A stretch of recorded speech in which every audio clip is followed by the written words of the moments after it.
توشہ خانہ کی اشیاء فروخت کرکے بنی گالہ کی سڑک تعمیر کرنے کا عمران خان کا دعویٰ دلچسپ صورتحال اختیار کر گیا۔ عمران خان کے یو ٹرن تو ویسے بھی پوری دنیا میں مشہور ہیں، تاہم اب حکومت جانے کے بعد یہ دلچسپ صورتحال اختیار کرتے جا رہے ہیں۔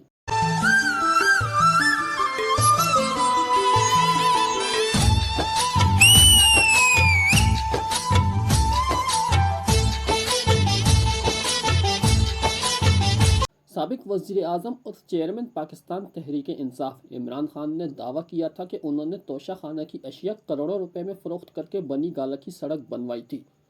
ان کا کہنا تھا کہ توشہ خانہ سے تحائف خریدنے کے بعد ان کی مرضی ہے کہ وہ انہیں جیسے مرضی استعمال کریں، لیکن انہوں نے تحائف فروخت کرکے ان پیسوں سے بنی گالہ کی سڑک بنوائی اور گھر کے اطراف باڑ لگوائی۔ عمران خان نے کہا تھا کہ توشہ خانہ سے تحائف 50% ادائیگی کرکے لیے گئے تھے اور انہیں بہت سے تحائف بنی گالہ رہائش گاہ پر ملے تھے جو انہوں نے توشہ خانہ میں جمع کرائے۔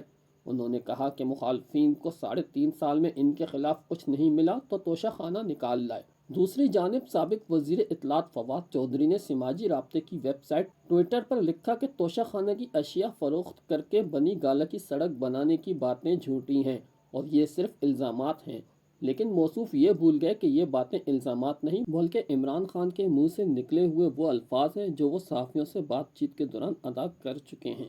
اب یہاں کسے جھوٹا کہا جائے، پارٹی چیئرمین کو یا پھر پارٹی کے مرکزی عہدیدار کو؟ مزے کی بات یہ ہے یہ دونوں باتیں ریکارڈ پر ہیں۔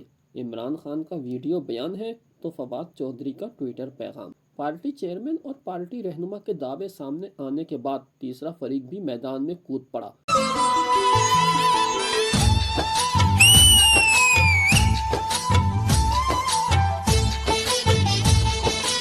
اور انہوں نے بھی عمران خان کو جھوٹا قرار دے دیا۔ سابق میئر اسلام آباد انصر شیخ عزیز نے دعویٰ کیا ہے کہ عمران خان نے بنی گالہ کی سڑک بنوانے کے لیے صرف 30 لاکھ روپے ادا کیے تھے۔ ان کی جانب سے توشہ خانہ کی اشیاء کروڑوں روپے میں فروخت کرکے بنی گالہ کی سڑک بنوانے کی باتیں جھوٹ پر مبنی ہیں۔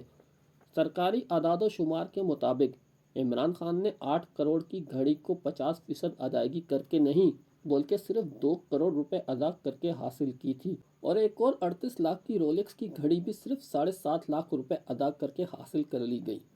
یہاں ایک مزے کی بات بھی آپ کو بتاتے چلیں کہ عمران خان حکومت سے قبل توشہ خانہ کی اشیاء تقریباً 20% ادائیگی کے بعد حاصل کی جا سکتی تھیں، لیکن عمران خان نے حکومت میں آنے کے بعد اس کی قیمت بڑھا کر 50% کر دی، جسے عوام کی جانب سے بہت سراہا گیا تھا، لیکن یہ کسی کو معلوم نہ ہو سکا کہ وہی عمران خان ان اشیاء کو صرف 20 سے 25% ادائیگی کرکے بنی گالہ لے جا چکے ہیں۔